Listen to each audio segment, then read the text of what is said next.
Gloire à l'Éternel des armées. Bienvenue à une minute de prière, le passage d'aujourd'hui que nous lisons au nom de Jésus. Matthieu, chapitre 11, les versets 28 à 9.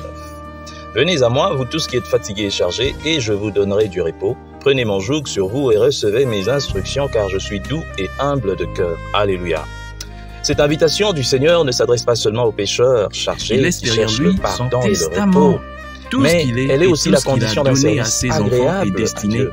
Que des chrétiens dévoués et sincères sont chargés par un service légal, accompli dans l'énergie propre, dans l'esprit du je leur ai donné aux uns et aux autres, le Maître dit, venez à moi tel que vous êtes, vous qui la parole de Dieu, c'est notre chargé. Ne soyez donc pas préoccupés de ce que vous pouvez ou vous la parole voulez de Dieu, faire pour lui. Nous y confiez-vous notre plutôt en ce héritage. qu'il veut accomplir en vous et ensuite par vous.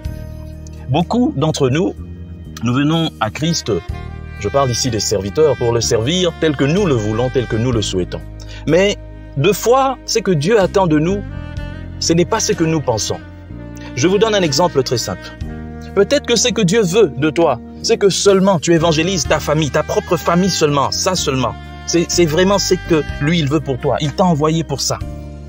Mais toi, tu veux aller évangéliser le monde. C'est bien, parce que tu ne pêches pas en le voulant. Mais Dieu te veut d'abord évangéliste de ta famille. Parce que dans ta famille, il y a la sorcellerie qui est entrée qui vient des générations antérieures. Parce que dans ta famille, il y a des choses récurrentes. Parce que dans ta famille, à part toi, les autres n'ont même pas cru en Jésus. Tu es le seul chez toi qui est enfant des dieux et pasteur. Les autres sont encore ancrés dans toutes sortes de choses. Ils savent bien que toi, tu es chrétien. Mais est-ce que tu évangélises dans ta famille? Deux fois même, lorsqu'on te parle de ta famille, tu dis « Ah, eux là, en tout cas, il faut les laisser. Ils n'aiment pas écouter. » Mais qu'est-ce que tu leur dis? Est-ce que tu leur as parlé?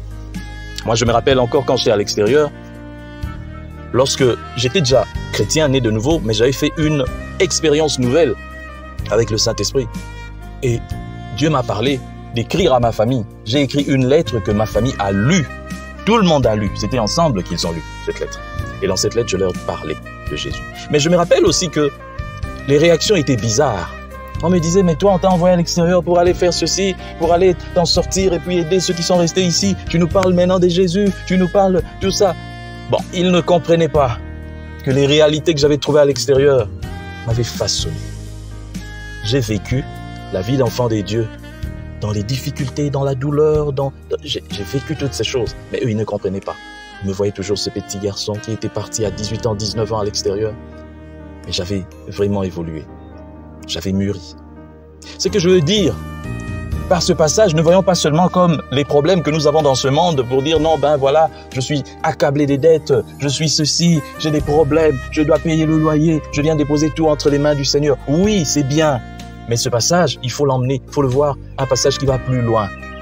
Comment sers-tu les seigneurs? À ta manière ou à sa manière? Si tu sers Dieu à ta manière, voilà, tu vas rencontrer des difficultés. C'est pourquoi tu commences à demander l'argent partout. Non, on doit organiser ceci, mais il manque de l'argent. Venez, donnez l'argent, parce que nous voulons. Si chacun, là où il est, il fait le service de Dieu tel que Dieu le veut, l'évangile va aller plus loin qu'en mettant des millions à 2, 3, 4 ministères. Que chacun fasse ce qu'il peut là où il est, que chacun puisse demander à Dieu, comment veux-tu que je te serve? Et Dieu nous dit aujourd'hui de nous décharger sur lui. Il nous montrera comment agir. Que Dieu bénisse sa parole, qu'il bénisse tous ceux qui m'ont suivi, que ce samedi soit béni et que tous ceux-là qui croient au Seigneur soient bénis au nom de Jésus-Christ. Amen. Bonne journée à tous.